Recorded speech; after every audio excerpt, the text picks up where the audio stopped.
All right. Okay, so today we're thrilled to have a true powerhouse in progressive media joining us today. He's the founder of the Young Turks, a trailblazer in digital political commentary, and honestly, one of the most outspoken voices for change in America. He's a champion for progressive causes and a voice that refuses to back down in the fight for justice and equality. Please welcome the one and only Cenk Uygur. Woo! Cenk, I wanted to ask you, when did you become an ultra-Zionist? Congratulations on that. So first of all, thank you, everybody. Yes. Thank you, everybody. Wonderful to see you all. And to Brianna's joke, I'm apparently both an ultra-Zionist and an anti-Semite, far right. It's true. It's true. You're also MAGA, as I understand it.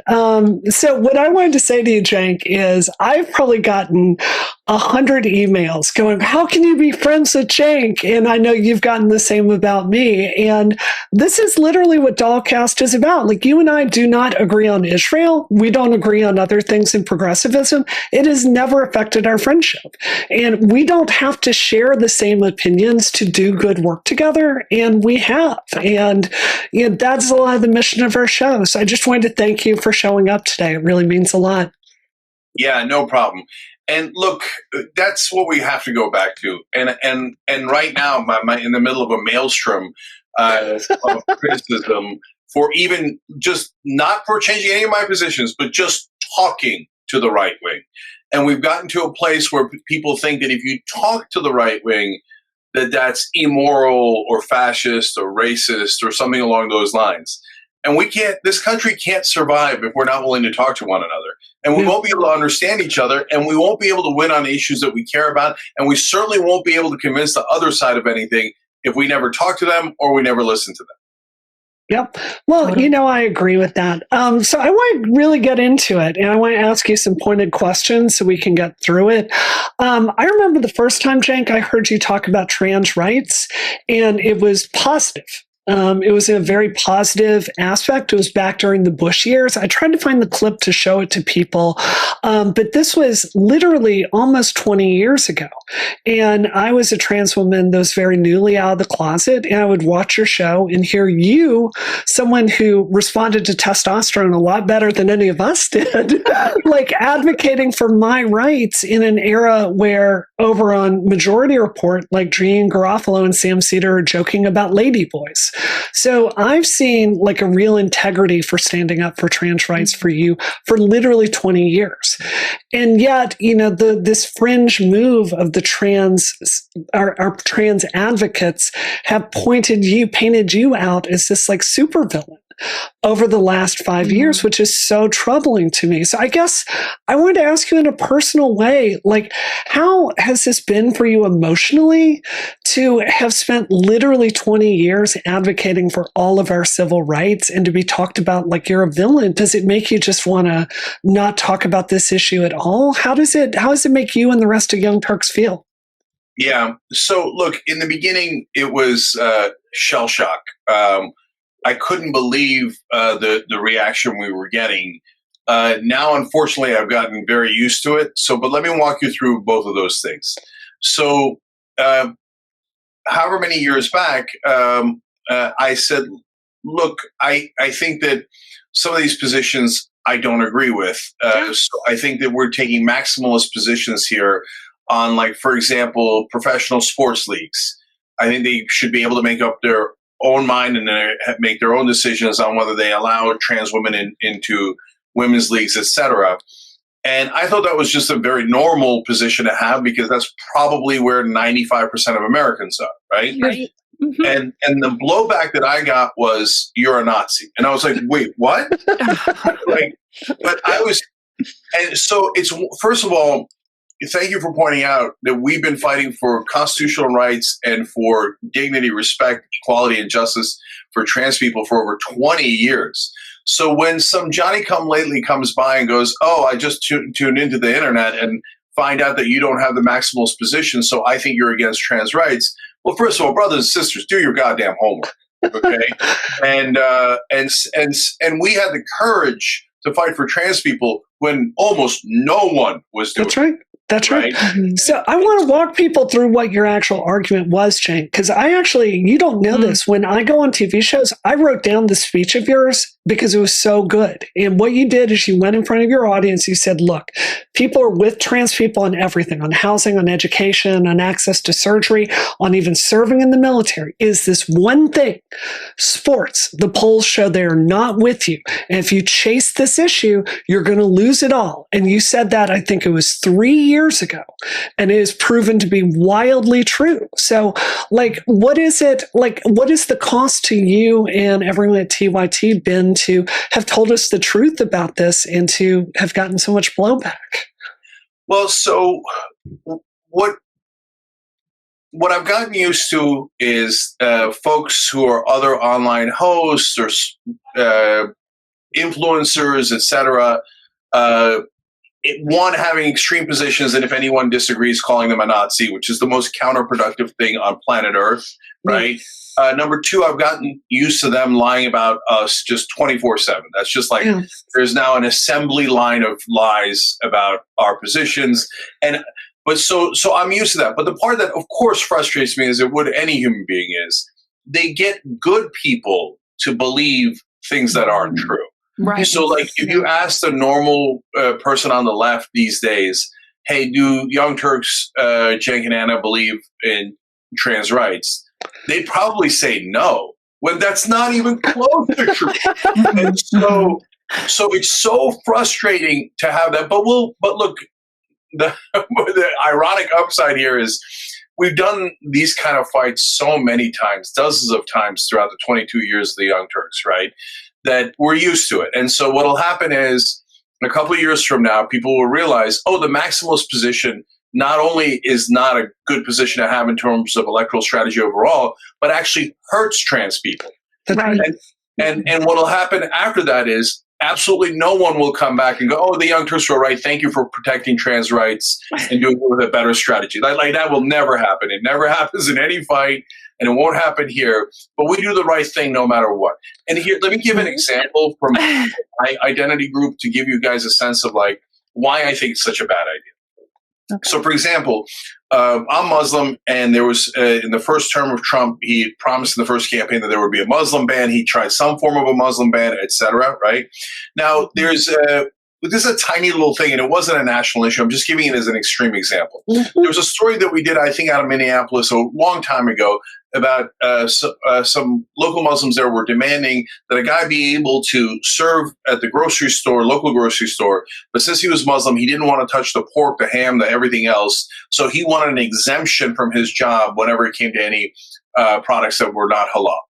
And my point was, guys, no, don't. That's not the hill to die on. Okay? Yes. Yeah. Right? Because, brother, then don't take that job. I love you, but don't take that job. That's part of that 100%. job. Right? And so, as trans women, I probably should not go take a job as a surrogate for someone. That's not going to be a good job for me.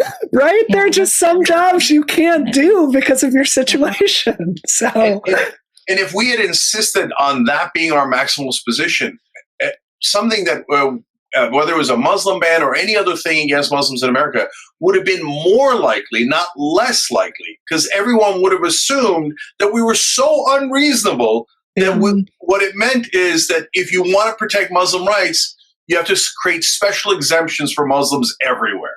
Yeah. And so it's just a terrible strategy. And so I'm so worried that the maximalist people on trans rights are hurting the goal of protecting trans people in this country without realizing it. Yeah, Cenk, to that point, I think this really came to the forefront for me when I saw the episode, or it was actually just a YouTube video that Benny Carallo put out. She was a member on the Young Turks, one of the show hosts, I think, and she was like, "I'm leaving," and it was over this exact issue of the trans rights in sport, what that means. And of course, she was taking that maximalist position. And I just couldn't help but think this is, it's emblematic of where that maximalist position goes and how it divides people. But it's also like, who are you talking to? Are you in a bubble here? Like, who is like actually not using their eyes and ears and can just see the blatant unfairness that's happening? I mean, it just seems so obvious to me that it's not where we want to go with things, besides the fact that polls are consistently telling us this too. Yeah. And so look, they are in a bubble. And that's the polite way of putting it. But the thing about bubbles at their extreme is that they never allow for dissent, because dissent bursts the bubble, right? Yeah. And so if someone goes 1 inch outside of orthodoxy, and orthodoxy, by the way, that no one voted on, and no one asked trans people in this country, nobody asked them for a vote on it. I mean, that's why I keep using the Latinx example. Latinx comes out, I instantly go, that's crazy. I'm not saying it. I know hundreds of Latinos. I've never once heard any of them say Latinx. You guys just made that up in a lab at Oberlin. Okay. and most importantly, you're pretending to speak for Latinos without asking them. Okay. Yeah. And then it turned out they did a poll, and 96% of Latinos hate Latinx. So in the same exact way, nobody ever asked trans people in this country, hey, what is the position that you guys are in favor of? That's right. On any of these issues. They just declared as king of the trans, apparently, or the king of the left, that trans community believes in maximalist positions, and if we don't get that, then we're fine losing. No.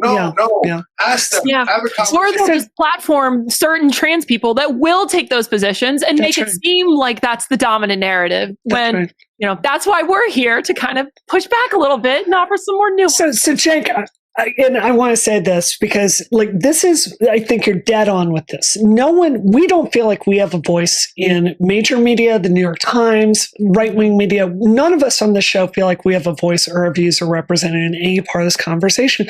But I want to talk about the Benny example, and you're probably too polite to say this. I'm not. And, Benny made some really personal accusations about you being a transphobe. And she alleged this phone call that you've had with her saying, you just did a bunch of transphobic stuff. How long have we worked together? It's got to be, 6 years at this point?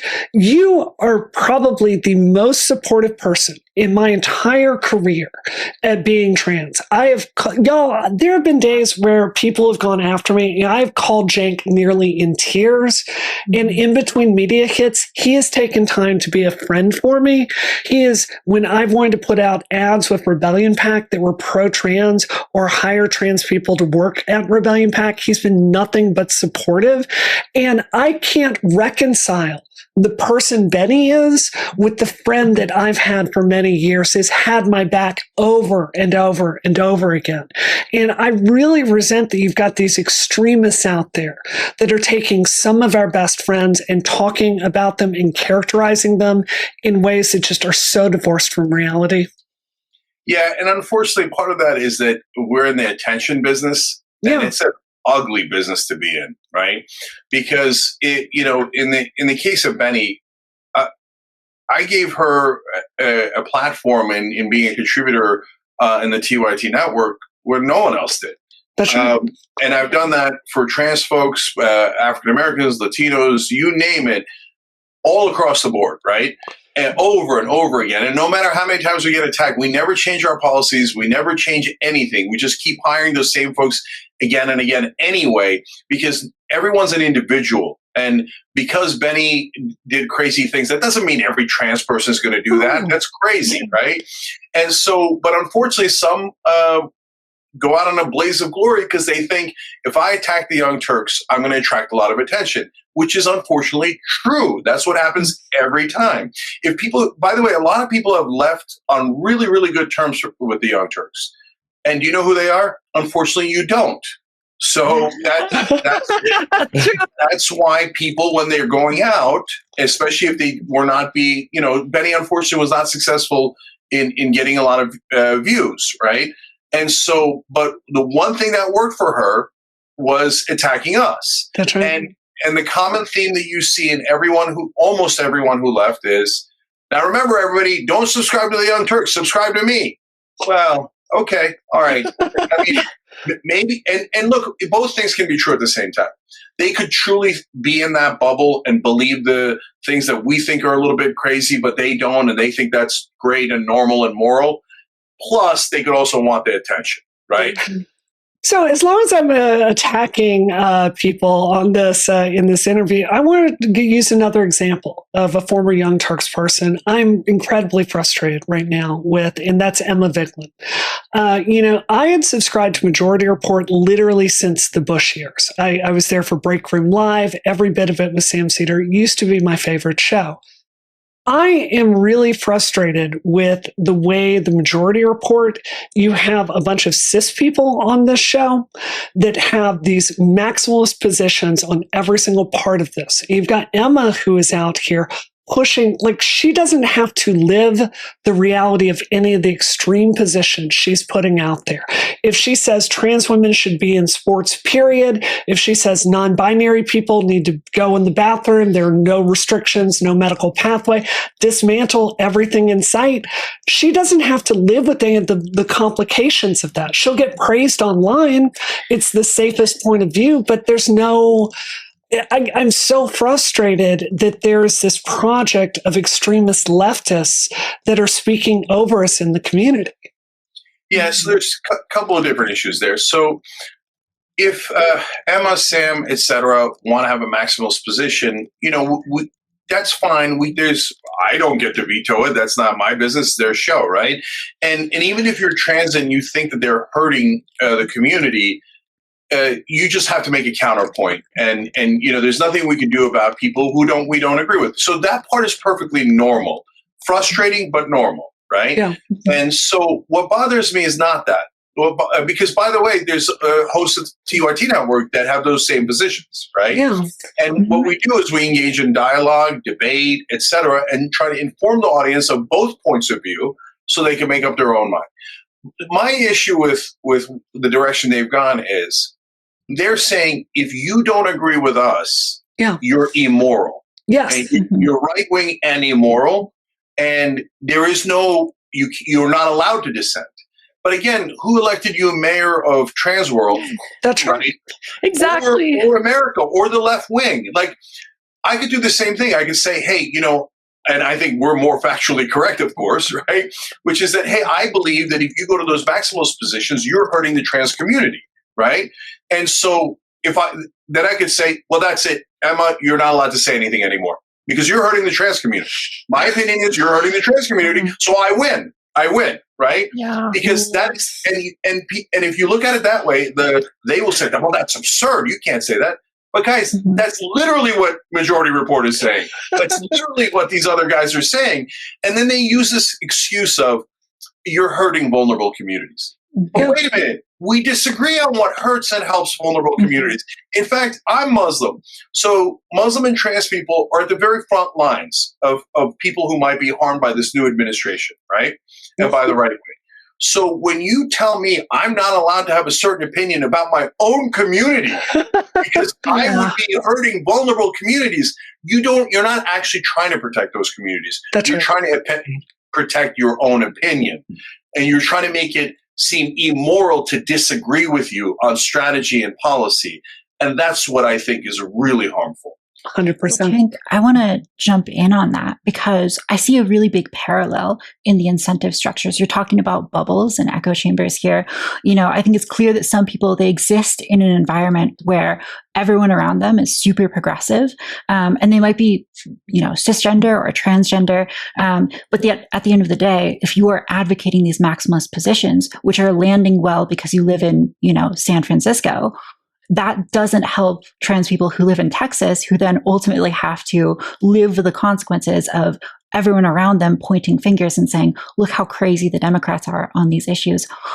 I see a big parallel between this and issues all across the board. Take climate change, for example. It's really hard to understand climate change.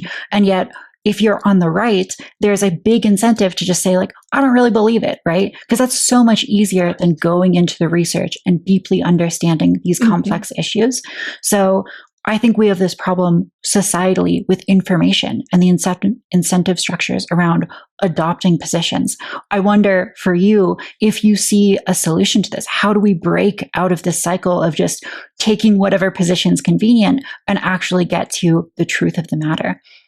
Yeah, so let me use two examples here again. So I was just at AmFest. That's the big Talking Point USA conference over the weekend, and giant blowback for that. Could not believe that. Stupidest blowback in history. Yeah, so they said, like, literally, the critics are saying talking to anyone who voted for Trump is like an act of racism at best. Right? And so, but guys, do they really think that 77 million people that voted for Trump are all fascists, are all racist, all sexist? Like, I can't believe that their bubble is so thick that they can't see that that's an insane and untenable position, right? Mm-hmm. But when I went to go talk to her, and I've done this now on dozens of right-wing shows, I start with a point of agreement. So on sports, by the way, not even high school sports. I don't agree with them on high school sports. I don't want to check the genitalia of millions of kids because they're worried about 13 trans women competing cross country against girls. Who cares, right? But I can have that debate with them and I can have that battle. But on professional sports, I agree with them, and I start with that point of agreement. Then I say, now let me get point of agreement with you guys on constitutional rights, right? Mm. And so on housing, employment, healthcare, core constitutional rights, you agree that trans Americans are like every other Americans, and we're all 100% American and should have 100% constitutional rights. Mm-hmm. And almost every right-wing host that I've talked to says, yes, you're right about that. Oh my God, we just established a floor that is excellent. and then let's layer on top and have those debates, right? And I did it at AmFest, and the reaction was interesting, right? Yeah. I would say 2/3, the best that I could discern, 2/3 of the room applauded trans constitutional rights. Yeah. Okay, at AmFest. That's impressive, yeah. So now Charlie said, well, I don't know if housing is a constitutional right, so I'll debate that with him on another day, right? Mm-hmm. But so it's a mixed bag. You're not going to get like nirvana overnight, but look at these gains we're making when we actually have a conversation, right? And so, again, back to now my identity, to give you another example that isn't about trans issues. So I was talking to a right-wing host last week on there, and then after we went off air, he said, you know what I really appreciate about you, Cenk? Or we might even have done it on air. He said, you put out a video explaining how to pronounce your name. And I was like, okay, and tell me more, right? And he's like, look, your name is hard to pronounce, and you acknowledge it. Whereas I feel attacked if I said Kamala Harris the wrong way. Yeah. And then people say that I'm a racist for that when I had no bad intent. You see how we're pushing people away? Well, we don't need to. Nobody knows how to pronounce Cenk. It's C with a J. Nobody knows that. Okay. Stop assuming bad intent. Mm-hmm. Because once you do that, you're not bringing people into your side. You're pushing them away from you. Well, so I see this constantly. Go ahead, Tuff. Yeah. No, I mean, just there's a real incentive to just bludgeon people at any chance you get with, slightly stepping over the line. And there's an expectation more and more that if someone makes you feel bad, even a little bit, like they are in the wrong. And that's turned out to be a very powerful bludgeon, especially on the progressive side. Progressives are very sensitive to people's feelings. And so as soon as someone is told like, oh, you're actually making me feel bad, you're racist or whatever, that really lands. And it seems like it's getting people to shut up and not actually have these conversations, or, just continually take positions which are more and more focused on protecting the slightest harm to the tiniest minority group. Latinx, a good example. Maybe it helps, some tiny percentage of non-binary, Latino people, but most Latino people are not falling into that category, and then they feel really isolated. So I just see that everywhere. Yeah, thank you for saying that, and I think it's so true. Like that, guys. If why did we lose the popular vote when the Democrats hadn't lost the popular vote in over 20 years, right? And it seemed like it was over. In fact, the Republicans started putting out talking points against democracy because they thought they were never going to win the popular vote again. Because the minute that anyone disagrees with us 1%, we immediately call them right-wing fascists and push them out, right? And the minute that you agree with, like, I agree with MAGA 5%, it's actually probably more than that now, 10, 20%. Why? Because I didn't go towards them. They came towards me. They say they're anti-war, anti-corruption. They want to pardon Edward Snowden, cut the Pentagon. They hate Mitch McConnell. They hate Dick Cheney. Oh, great. I'm going to take yes for an answer, right?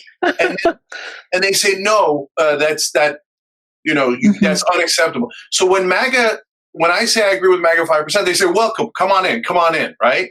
And when I say I disagree with the left 5%, they go, get away from us. We don't want you, right? Well, that's how you lose. And to your point about feelings, okay, there's two parts to that that's really interesting. One, you hurt my feelings, so you're not allowed to have that opinion is not a logical argument. No.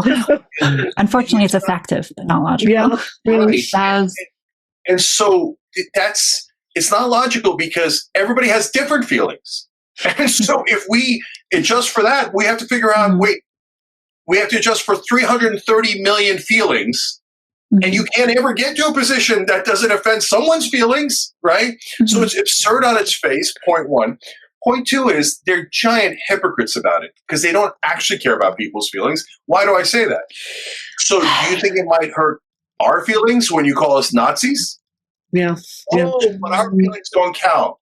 And it's not about me or Anna. No. It's about anyone they disagree with. So you don't mind hurting the feelings of people you disagree with, but you mind it intensely when they hurt your feelings. Well, then, that sounds like, by the way, ironically, that sounds like a right-winger. Yeah. Because right-wing says, hey, if it happens to you, I don't give a damn. If it happens to me, then I care a lot, right? So Cenk, I wanted to talk about this because I think like the reaction to you at the Charlie Kirk event is really emblematic. And, when you ran for president, this is about the time I really had hit my limit with, I think it's something you pointed out, a side of the left that I think is increasingly fascist in the way that they behave. It's about shutting down debate. It's about moralizing. It's about control. And, there's a playbook that I've been through a lot. And I think you have been uniquely through this playbook of doubting people's intentions and taking the most cynical read of it and turning you into an enemy just for having a slight difference of opinion. And I think the Charlie Kirk event is a really good example. Yeah, I heard you go to that and I'm like, okay, Cenk is my friend. I literally do not know another person in Democratic politics that will just tell you what you're thinking. Like there's no pretext with you. You will tell anyone who will ask, you'll shout it on the air. This is the strategy I'm thinking about. This is where I believe we should go. And you're exactly that person in back channel. Tremendously direct. But there's this entire political project that, again, Emma Vigeland was doing this to you literally yesterday, putting doubt on it, insinuating that you're trying to rationalize racism or these Nazi impulses. And there's this tendency to really darken and to doubt every single one of your intentions. So my question is, how do public figures like you and me, how do we turn the left around?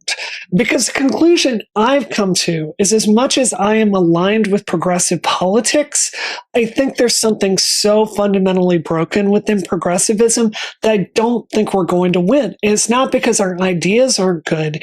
It's because there's such a tendency to rip ourselves apart over the most minute differences that I don't see any future where we get power together. So, how do we deal with this, fundamentally toxic dynamic that exists on our own side? Yeah, so great question. But first, let me put you at ease, Brianna. Sure. We've been around for 22 years, and we always win. Yeah.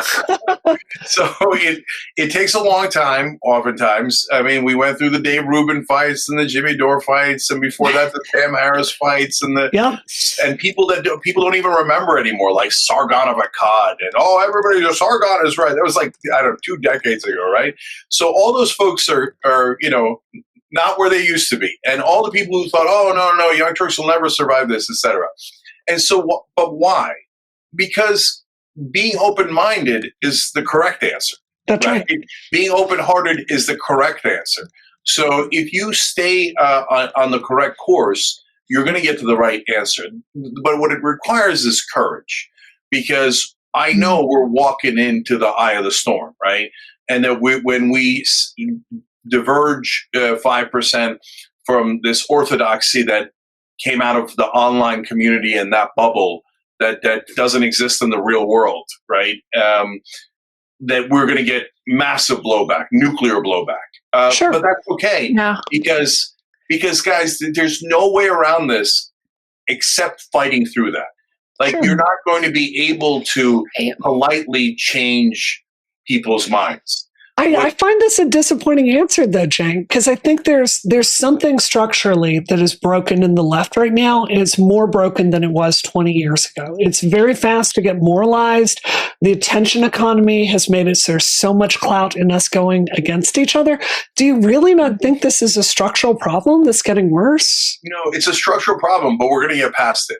How do we do that, though? The way to get past it is to force these conversations. Okay. Be strong, say what you're going to say, have them call you a right-winger, and fight that fight. And at the end, if the audience and the voters come in our direction, then we win that fight. And so what happened, guys, is that when I co-founded Just Democrats, progressive meant Bernie Sanders, right? That's right. So all the economically populist positions that we love, Medicare for all, paid family leave, et cetera, right? And it also meant on social issues, we protect gay marriage. We were for gay marriage decades before the Democratic leadership were, et cetera. We protect trans rights. We protect all of our rights, right? But then, unfortunately, some of the folks who got elected in Just Democrats, like AOC, et cetera, and some leaders online said, no, progressive means the most extreme positions on social issues every time. Okay. Yeah. And they kind of redefine progressive to make it seem more extreme. And the whole time I'm going, no, don't do that. So that doesn't represent everybody in the progressive ecosystem. In fact, it represents only a minority, a tiny minority of people in the progressive ecosystem. And then on top of that, it's terrible electoral strategy. And on top of that, it's bullying. It's all of these things, right? So now I want to slowly reclaim the word progressivism. And I'm adding populism so people can go, oh, right, the economic stuff. I get it. Right? Mm-hmm. Oh, right, the anti-corruption stuff, the anti-war stuff, universal health care, et cetera. So that's progressive populism, right? Or populist progressives. And then eventually I want to reclaim the whole word. But right now we got some work to do in that direction before people start thinking about progressives as good guys who are fighting for things that help all of us and protect all of our rights, as opposed to extremists who only want the most maximum positions that most Americans don't agree. This totally reminds me of a meme I was just reading. Colin Wright put this out, actually. He was one of our first guests on our show. And it was just this little meme of a line of positions, and it was showing over time. And it was at the end, the key phrase was, I didn't leave the left left me. Yeah. And it's like, I just keep hearing that over and over in this dialogue. And I'm like, that is just how I feel. Like when I was talking with my friends about this recent election, and I was like, yeah, who are you voting for? And they're all pretty centrist, actually. They were like, well, we're going to vote Kamala. But I was like, so what policy does she have that inspires you? And they were like, I don't know. I just really hate Trump. I just don't like Trump. And it's like, there just felt like there was nothing really unifying them towards Kamala. And it got me thinking, like, what's the vision here with the Democratic Party? And where's the anti-establishment, like, left that used to be in the to me used to be part of the Democrats, like, 10, 20 years ago. And like, why is it so establishment heavy or friendly? Like, I felt like that was what Kamala was sort of running on, and they all kind of had the same like sympathy here. And it was just because they didn't want Trump that they were voting for her. And it wasn't like a very strong, I don't know, they just weren't passionate about it at all. And I was wondering if you could speak a little bit to, what do you think the direction is for progressive politics, like in terms of focusing on populism and those types of things? Yeah. So first of all, these colors don't run. And what I mean by that is, and I've been saying this for 20 years, and we put the American flag and the TYT logo for over a decade. So some portions of the left said, "Oh, America's bad," and and the American history is bad, and you shouldn't love America, right? And the flag is, the right wing wraps themselves in the flag and stuff. I was like, no, guys. American history is filled with toxic stuff. It's, of course, slavery, the slaughter of the Native Americans. We can go on and on. That's obviously true, right? And you shouldn't deny that. You should learn from that, right? But to say that all of America is bad is ridiculous. My family came here because of the great parts of America, and we love this country. So don't run away from the American flag. Say that the American flag is better represented by the left. Because we fight for equality and justice. Yes. Right? And the same is true of why I left the left. I'm never going to say that. I'm not leaving the left. No. Okay? And so I stand and fight. So they don't get to say who's the left and who isn't, especially when they're wrong. So here, I'll give you an example on a topic we haven't talked about because it's so important for people to understand this. On crime, what happened? Again, oh my God, they took the maximalist position in California to turn felonies into misdemeanors, including assault, some forms of domestic assault. I'm like, what are we doing? Why? Nobody wanted this. I've been in every progressive get-together for like the last 20 years. And I never heard anybody say, yeah, you know what? Let's turn felonies into misdemeanors. And let 70,000 criminals out of jail without, doing proper vetting, right? Or ahead of time. Like nobody voted for that. Nobody wanted that. Nobody pushed for that. So I don't even know where these crazy maximalist positions came from. And they said, Cenk, you're crazy. You're feeding in a right-wing narrative and crime is imaginary. There is no crime problem. You're just imagining it. And I'm like, okay, except here's the stats from 2019 to 2023 in a place like California, and crime definitely went up. And I gave the stats, 40% this, 50% increase in that, et cetera. And then we had a vote, and we finally voted on it in California. Yeah. So Cenk, I have a personal story to that. I had my suitcase stolen on a trip to California right outside of San Jose. And this rings so true. And when I went to report the crime, because I was like, okay, I lost a drone and all this stuff, the police literally said, oh, thank God this is over. I think it was $750 or something like that, or else they wouldn't even record it. Because this just doesn't even matter. And it's like, this is insane. It's so sad. I love California. And the state has just gone so downhill.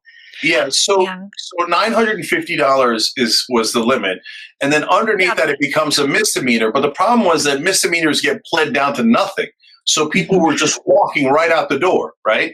And anytime anybody complained about it, the extreme left would yell at him and go, "You're a right winger, and you're being bougie." Okay, just take. In fact, Emma did a video where she said, "If you get punched in the subway, I know. it's bougie to complain."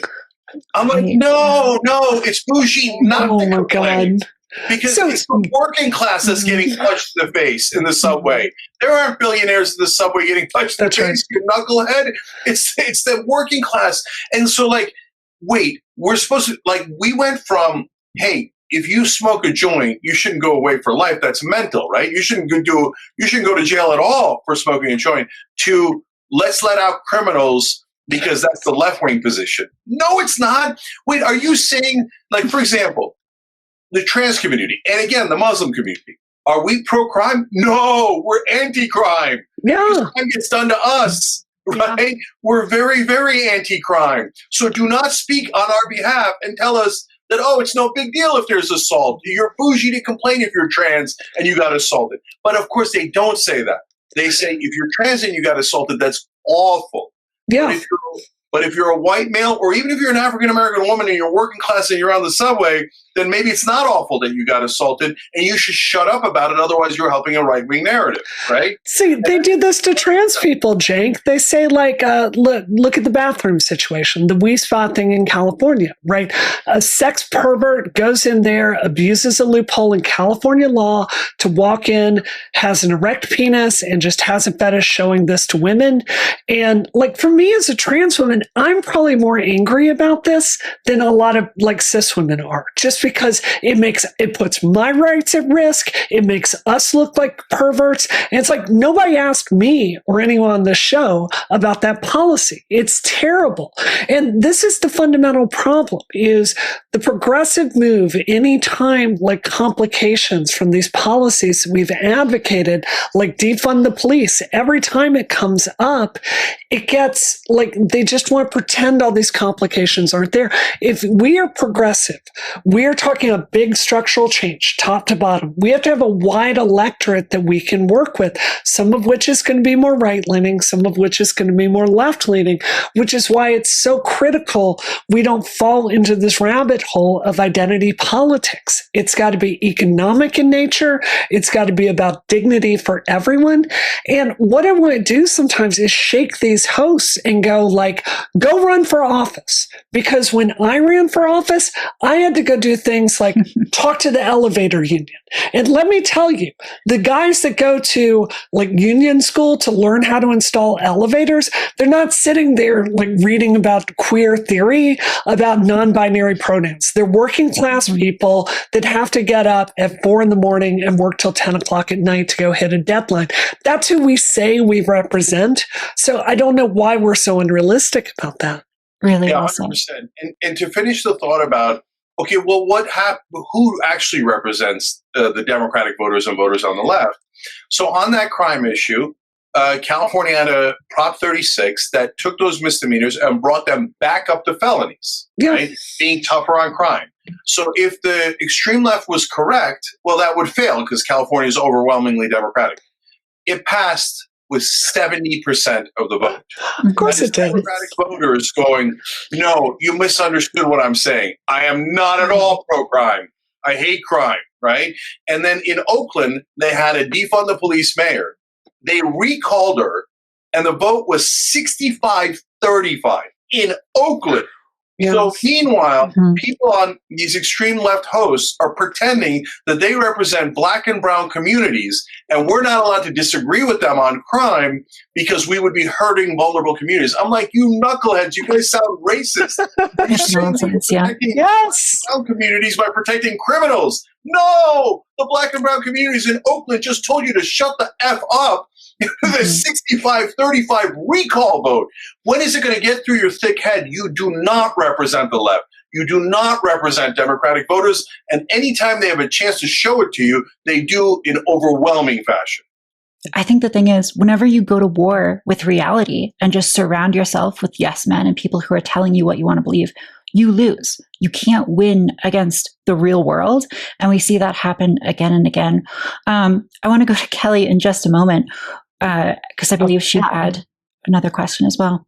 I was just curious, because I know it must be hard, like with all the pushback that you guys received, like on the Young Turks. Like, I know it's not just Benny that you guys had issues with. It was also like Sandy Lauves, as well as Mike, I believe it's Figueredo, who are two other LGBT members who left your guys' show.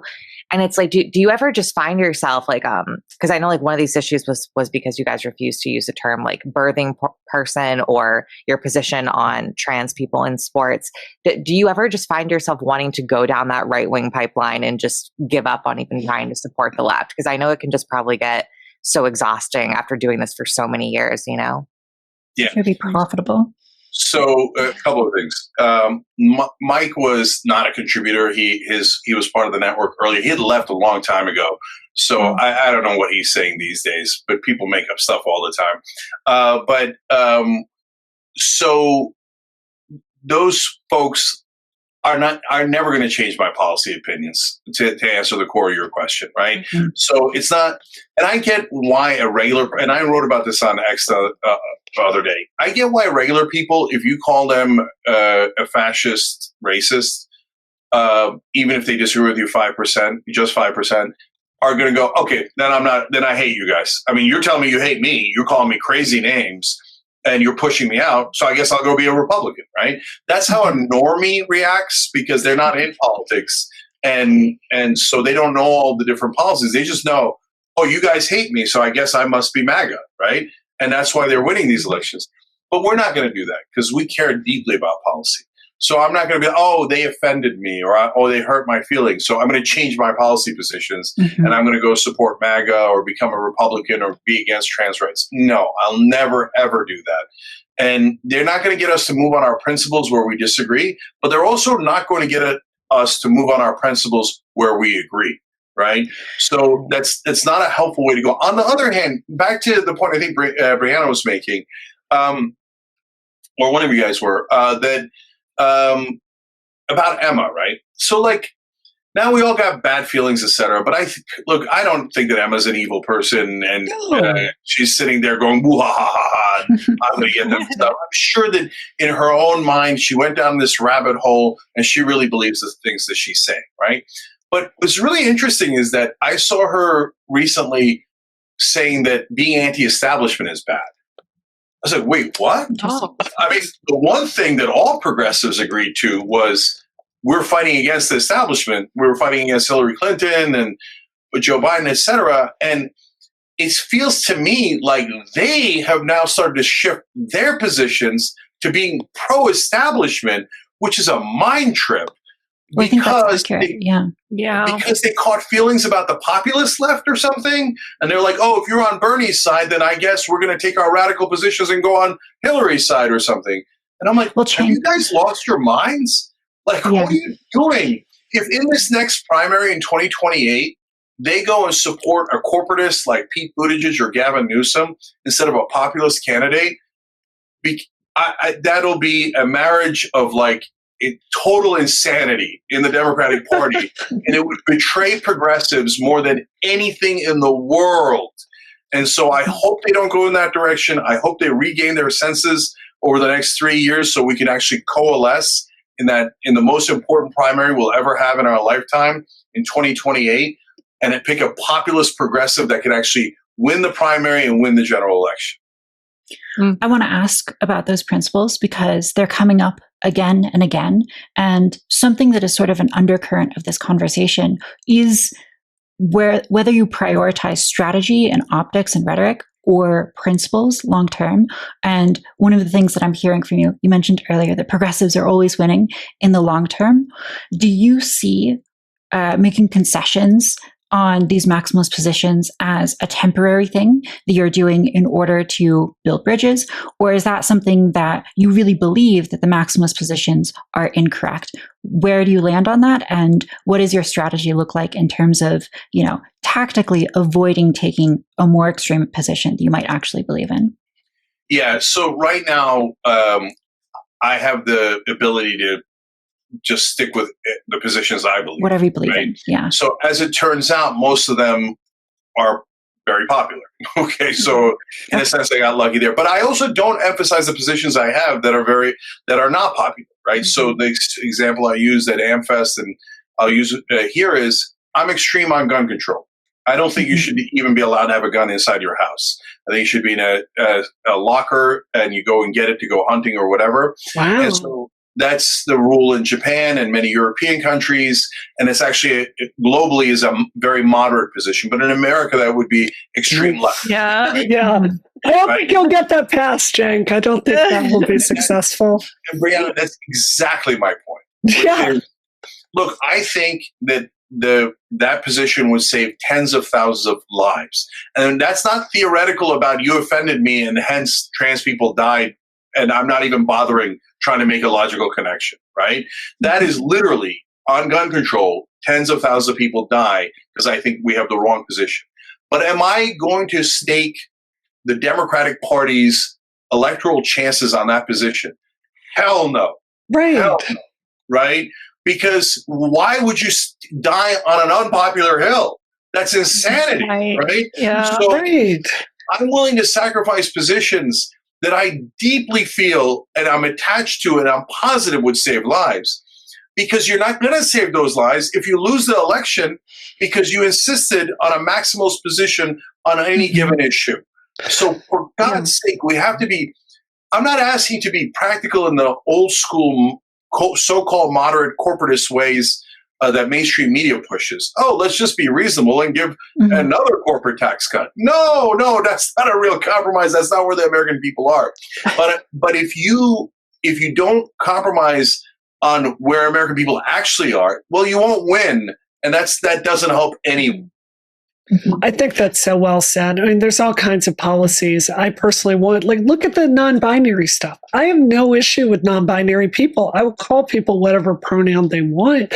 But we're at a point where there's a real policy question about which parts of the transgender movement are going to be a priority and protected by law. And I think we've got to go with the ones that there's a lot of scientific evidence to justify, is a health concern. So I think this is a problem the left has a lot of trouble making. The difference between, personally, I think that I understand there are some advantages that trans women have in sports.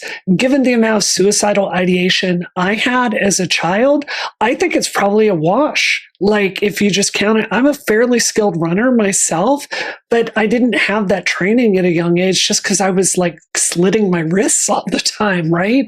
So I think there's so I personally wish we could get to a point where you can have trans women in sports. It's just not politically sellable. So why have that fight? It's not that important. I need healthcare more than anything. I realize we don't have a ton of time left, so I want to hit you on just a few things. So I was one of the first people to set you up with Destiny and to get you to debate Destiny. I was behind you going on a show for the first time. I've helped set up this stuff in Back Channel. I did the debate on Wick TV the other day. We're because I know his producer Kyla wants to have you on for Bridges, and I'm I don't know where this bridge is right now between the two of them from some of your statements. So are you just really mad at Destiny? How do you feel? Because if we're talking about building bridges, he does have a substantial audience that is part of the Democratic Party, and I think they're important to reach out to as much as MAGA, if that makes sense. Yeah. So look, no. I don't have any hard and fast rules about Destiny. Sure. And God knows I've debated him plenty. Right? I think he won the last one. It was one of the few I think he's lost was the should Biden drop out. So yeah. Yeah, I think I won them all, but I think it's more of a wash. But okay. So no, I don't have a hard and fast rule. It's just I'm exhausted from debating Destiny. I've debated him on so many different issues, and I'm exhausted from beating him up. Brother, take a break. Debate someone who's not as good as me. Tired. Get back on your feet. But the other thing is, he takes such contrarian positions, and I feel like he takes them just to be contrarian. And that gets exhausting too. So, but I don't want to make the same mistake that others are. So I'm not closed-minded about it. All right. And if there's a logical debate to have, sure, we'll have that. I will send you the information. I hope you'll go on Bridges. Kyla is a lovely person. She's a really good friend of mine. And I think it would be good if you two were face to face to see if we can get this Destiny Cenk bridge built.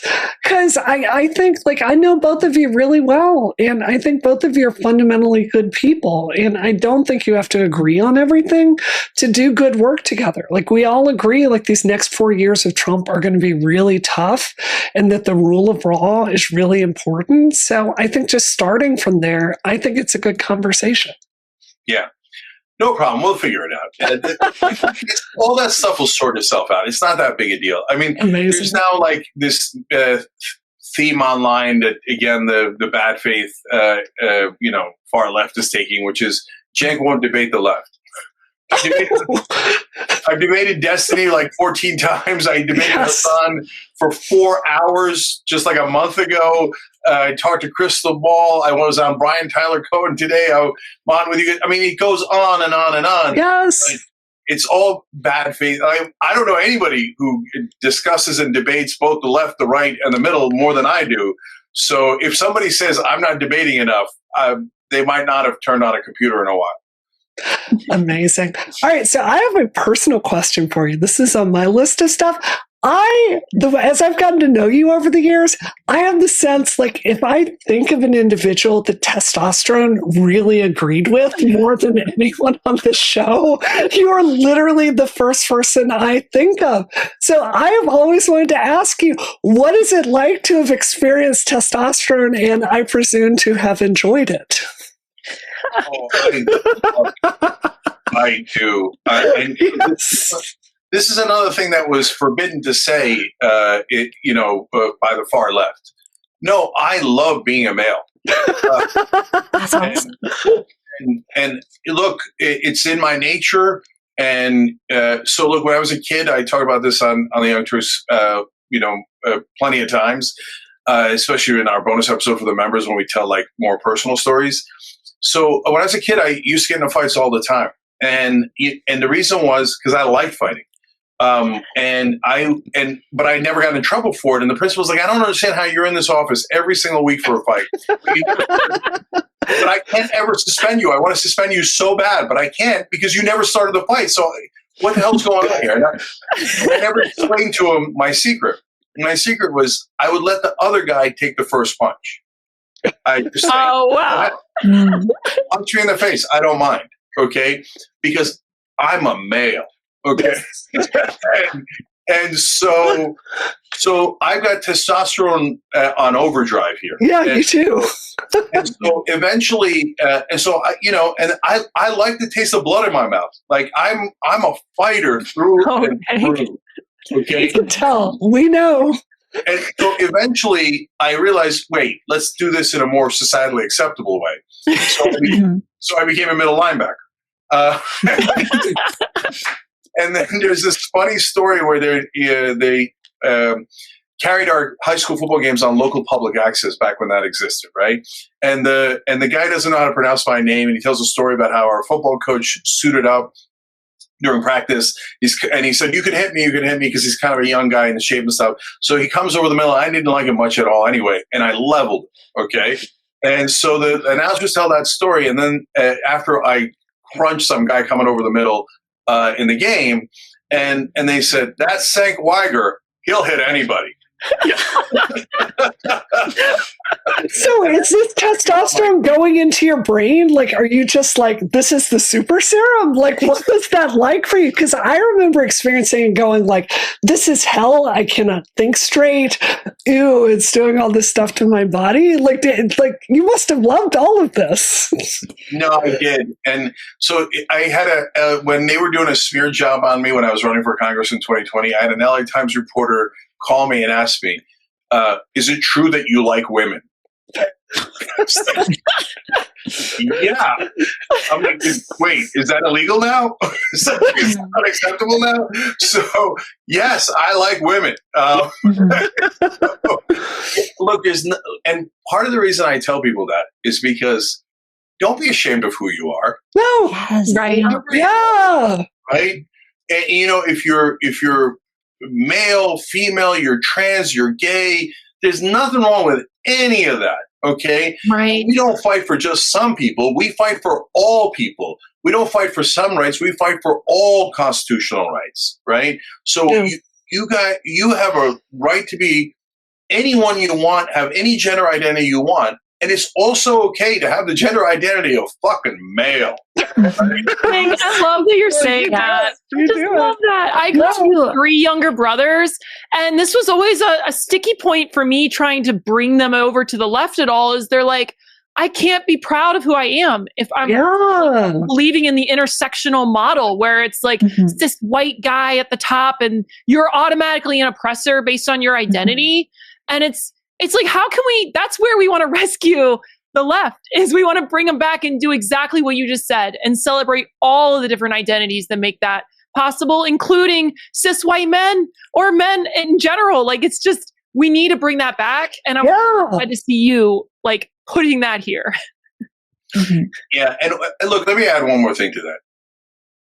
Not all masculinity is toxic masculinity. No, of course not. Right? Totally. So like, and can we use language that other people can relate to? So when you say toxic masculinity, first of all, 90% of Americans just shut off their brain because they're like, it sounds like mumbo jumbo. I hate it. Okay. Number two, you made all men feel like any masculinity is toxic by definition, right?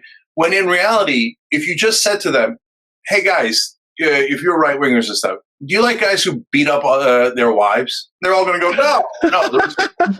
Hey, aren't those guys douchebags? Yeah, they're goddamn douchebags, right? And so that's toxic masculinity. When you take your aggression and you direct it towards people you should not direct it towards, right?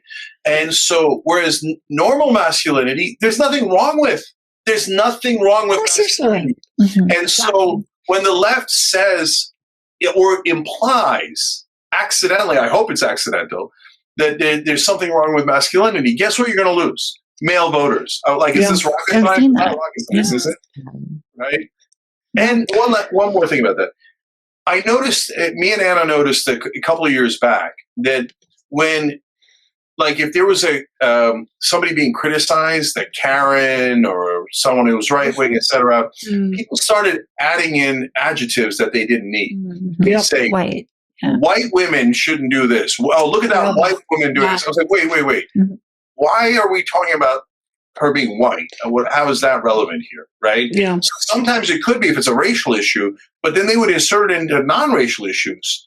And so, like, why are we saying the word white as if it's evil, right? As if it's bad.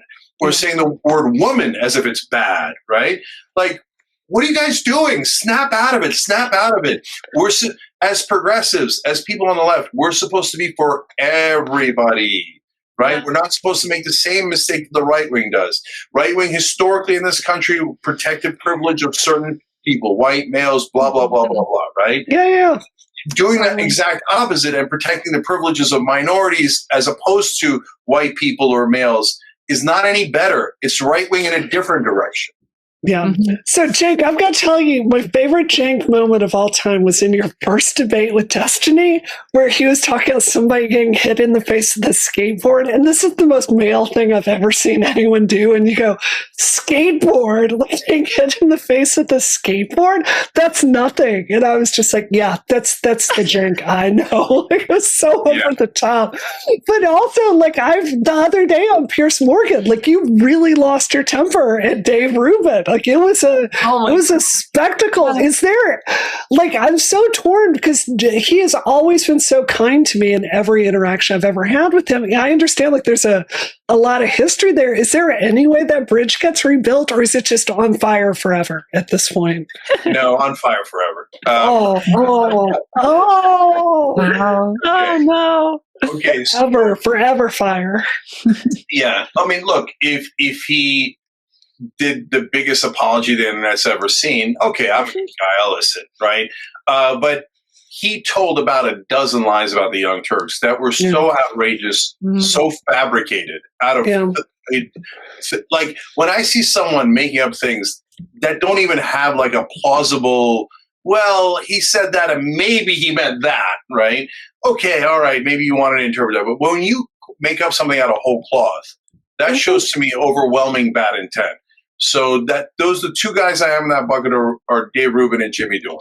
I mean, Jimmy Dore pretending that we were funded by the Jimmy Dore is terrible. I mean, it's mental. So if they go, hey guys, hey Cenk, we're so sorry. Here's the lies that we said and we didn't, and we apologize. Okay, then fine, I'm having a conversation. But otherwise, no. And in terms of like the aggression, so there's a time and place for everything. Just like the story I told about how, I used to get in a fight when I was a kid, but I realized, hey, the better way is to become a middle linebacker, right? So, like, there's a time to fight when you're on air and, Rabbi Shmuley saying something insane, right? And there's a time to be kind, etc. And when you're off air, the time to be kind is almost always, right? Yeah. And so very rarely somebody will mistake your kindness for weakness, and then you're going to have to show them that's not the case, right? Right. But there's no reason to yell at anyone in real life. That's crazy, right? So that's why, like, people, and then there's so many smears out there. Like, oh, you're bad to your employees. Are you crazy? We got people working here for 20 years, 22 years, 15 years, 10 years, 12 years, 17 years, on and on. People don't leave because we're so good to our employees. And so, because why? What am I doing this for? If we believe in in left-wing ideas of open-hearted, open-minded. Why wouldn't you do that for your own employees? Of course you do, right? And it's just so there's so much misinformation about us that is frustrating. But yeah, behind the scenes, I think almost everybody has the same reaction that you do, Brianna. And that's why when the Bennies of the world come and hit us with a howitzer out of nowhere, yeah, we're like, Benny, we were so kind to you. I know. We gave you so many opportunities, and we never said to you, don't say the things that you're saying. So that for you to then go and say that we're not allowed to say the things we're saying and we're hurting people and say all these outrageous things about us, right? Yeah. That's why you see me get animated sometimes.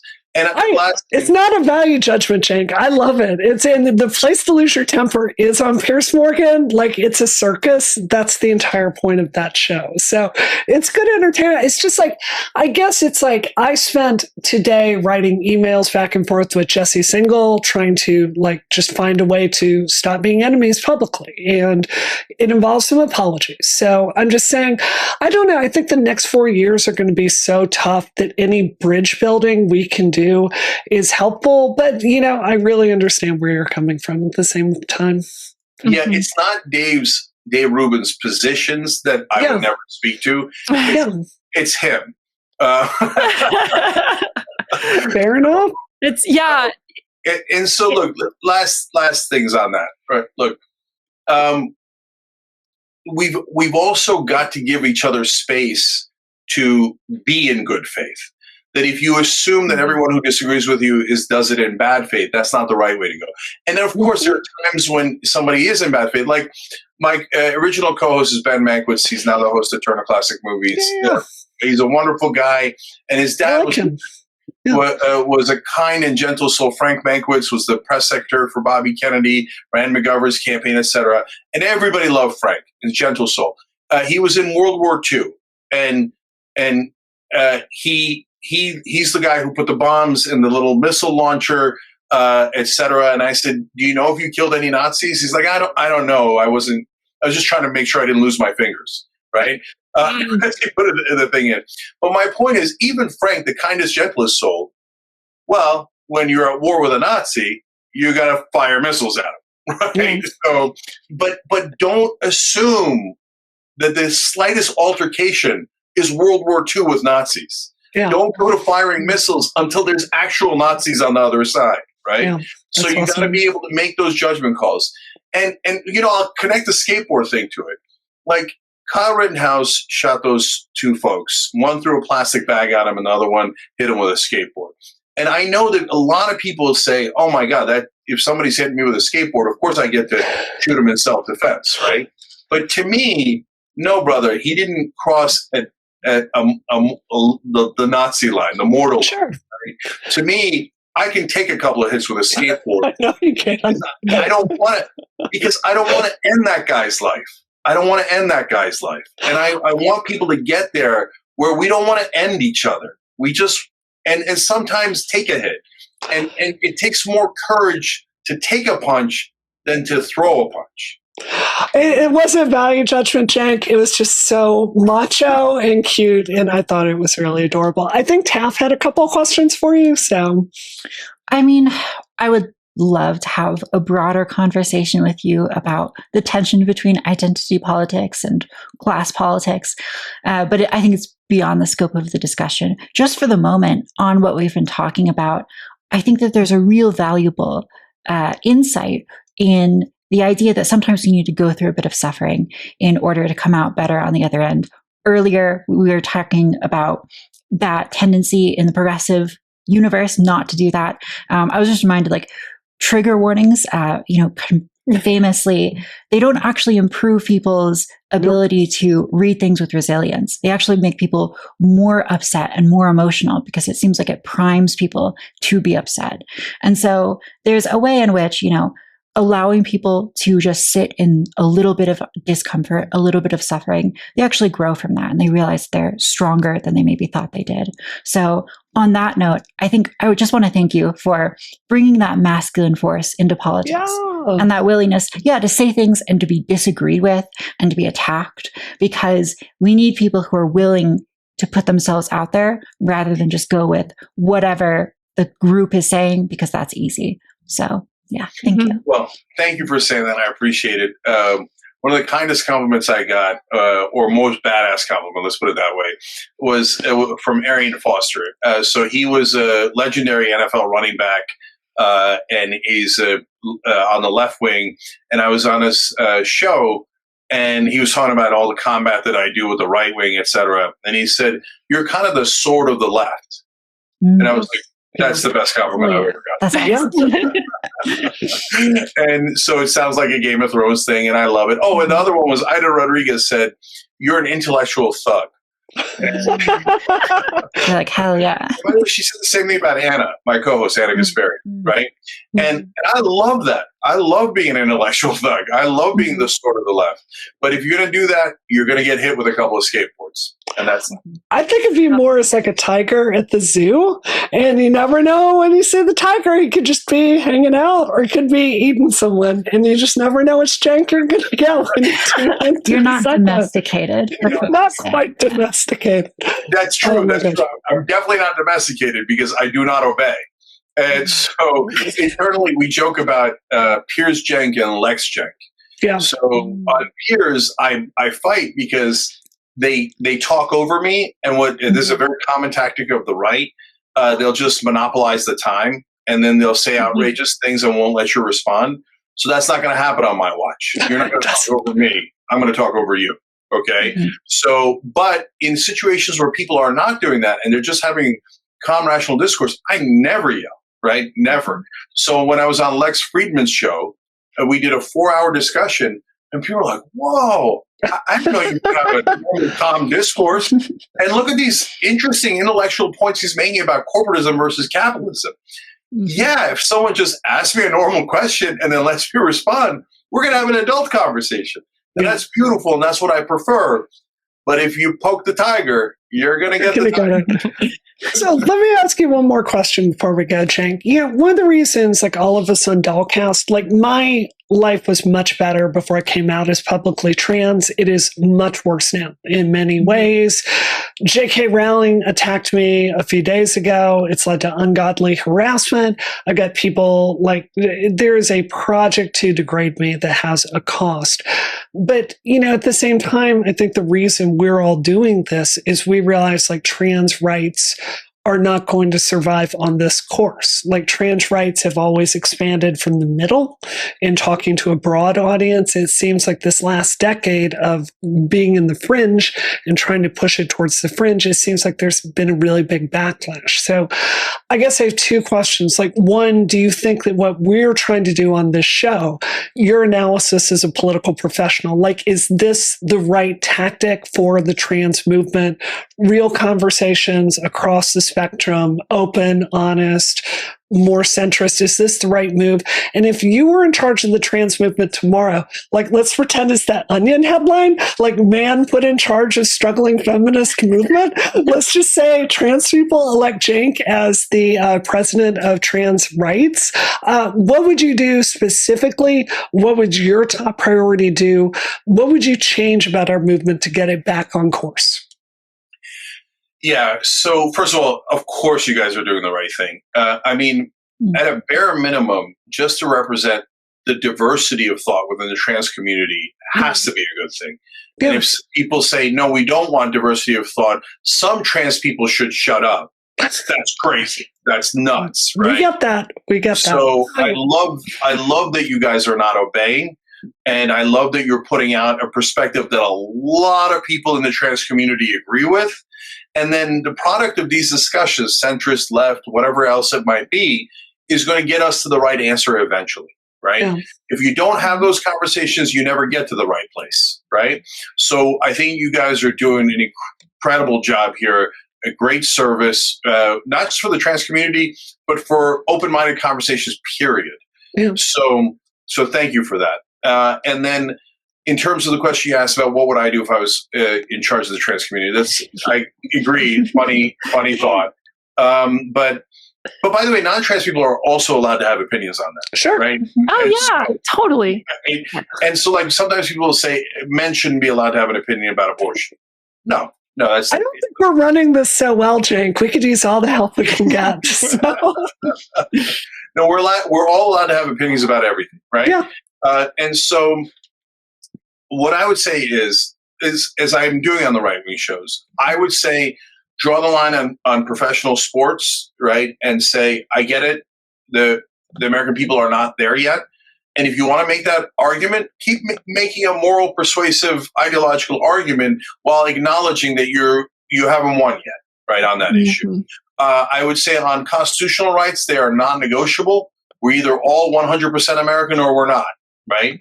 Is the Constitution real or is it not real? If the Constitution is real and we believe it, then we all have 100% same rights, okay? So we never give an inch on that. Now, then when you get into the issues that are more in the middle ground, look, I think that, as I said in the beginning of the show, that trans girls should be able to compete in high school sports, because even if, like, they want trigonometry, they're like, what if your daughter came in second in cross country because of it? I was like, wow. She'll never come in second in anything in life. Like no, life is hard. And so what? She came in second in cross. That's not the end of the world. Checking millions of kids' genitalia is 10,000 times worse, right? That's my opinion, and I would fight for that. But if we lost on that in some places, I wouldn't then push everyone else away and say they're Nazis and evil and racist, transphobic. Yeah. I would say, that's okay. We'll come back. We'll come back and have that debate another time. And I've already lived through this, guys. We lived through it during gay marriage, right? Yeah. So in that fight, we never gave ground because it was a core constitutional right, right? But we also spoke other people's language in order to win them over. Instead of pushing them out, what we would say is, look, if you had a relationship that your parents didn't approve of, all right, I've already triggered in people's minds, oh, yeah, I had a relationship my parents didn't approve of. That's probably happened for, I don't know, 60, 70% of people, right? Would you want them to be able to block that relationship? Yeah. People go, oh, no, right. I guess I wouldn't, right? And so you start to talk their language, and you say, and what I say to them is, guys, imagine that you were born biologically male in Nebraska, but you feel that you're a woman, right? Yeah. Do you know what kind of courage it takes to come out and say that in the middle of Nebraska? Yeah. And you respect that courage. Yeah. Do you think that they're doing it willy-nilly just because they feel like it? Or that might be something that is so irresistible, such a core part of their identity, that they have the enormous courage to come out and say it and make a change in their lives. So now I'm talking about courage, a thing that they respect, honor, things that they respect, right? Mm-hmm. And so, and saying, guys, but okay, so now they got this crazy thing that gender doesn't exist, and you guys are all lying. They're like, this is the right wing's ideology, right? Or not the all right wing, but some portion of the right wing. They're all lying, and they're just making it up. We're really committed to it. We're really committed. You really are. I mean, you've committed all the way, right? I'm like, guys, did it ever occur to you that maybe what's in your head isn't in their head? That there's something else in their head, and they're reacting to that, right? Yeah. So as you're fighting for not moving on constitutional rights and making sure everybody's treated with equality and justice, you're also building bridges so you could win those arguments later. Yeah. And like I said, we already did this for gay marriage. So there is a winning formula. Let's use the winning formula, build those bridges, and start to share with the other side rather than pushing the other side away, so they can begin to relate to us. Because if they don't relate to us, they'll never want to fight for you. Right. They'll always want to put you outside the wagons. But the minute you get them to think that you might be inside the wagons, that's when the right wing gets triggered too. We protect. That's right. That's right. And I know this because I was the first person to transition at the University of Mississippi. And there's an argument you can make to right-wingers, which is, it's my body. This is how I feel most comfortable. Give me the freedom to do what I want, and they will have your back on that. there's an argument that gender doesn't exist and your daughter needs to see penises in the locker room. And if you have an issue with that, it's oppression. And, you're going to be referred to as a birthing person from now on. Like, they're going to freak out about that. So there's just, I think so much of this, it's the tone is just completely off, and the policies we're pursuing are not important. Taff, you said this. I think it's a famous quote. I'm going to repeat it every day. I don't need anyone to believe that I'm a woman. I just need them to give me control over my own body and to respect those decisions, and that's it. And the rest is going to work it out, because no matter where I go in life, people call me she, which is all I need. So yeah. Look, I'll end on the last couple of things here. First of all, 100% agree with what Anna just said. Look, Anna's now infamous tweet is lied about in retrospect. You can actually go read the tweet, right? So she didn't say, I don't want anyone called a birthing person. She said, if you want to be called a birthing person, I respect that, right? Yeah. But I'd like to be called a woman. And I'm nice, hoping that you respect that. Yeah. Right? And I never talked to a normie, someone who is not in politics, who thought that there was anything but the most obvious thing they have ever done. Right? Of course. And so how is it that the left says, no, you're not allowed to be called a woman? Okay, like that's, or you're not even allowed to request that. Because if you request that, you're feeding a right-wing narrative or something along those lines. No, I thought we respected pronouns. It's crazy. Yes. Well, that's the thing, Brianna, is that like the rights have to go two ways. Yes. And like, I think it's totally legitimate to be like, I would prefer to be called a woman. I'd prefer to be called she, her. But then you also have to respect that other people might say, I would prefer not to be called a birthing person, right? Yeah. And if you have a world where people can make those requests of people and you can choose to honor it, it has to go both ways. And I think as we lose people as soon as it becomes only about our feelings and our rights and not about anyone else's. So this is just something that we keep hitting on the Dollcast is mutual respect for people's rights. I love it. That's exactly right. So let's get back to common ground. Let's get back to uniting as a country. And if we unite as a country, then all of us will seem inside the wagons. And instead of constantly fighting one another, we'll begin to protect one another. And not only will that help all Americans, but the two groups of Americans it'll help the most is trans and Muslim Americans. That's right. So please, let's expand the wagons, bring everybody in, stop pushing people out. I love it. Well, Cenk, thank you so much for being here. And on a personal note, like, thank you for all the years of work we've done together. Like, I truly, if I made a list of the 5 people I think have the most integrity that I've met through my whole career, and I know a lot of people, like I'm pretty well known, like you would really be at the top of that list. And I really wish more people knew who you are, who is a very sweet person who just gives and gives and gives to everyone in sight and just is beaten up constantly on the internet. It is hard to watch. And, I hope people are watching this interview today and get to see the real you, because it's who you are behind the scenes. Thank you so much, everybody. Really appreciate it. Thank you for doing this show, and thank you for having me on. Yeah, we'll talk again soon. Thank you for coming on. Yeah. All right. All right. Remove from stage.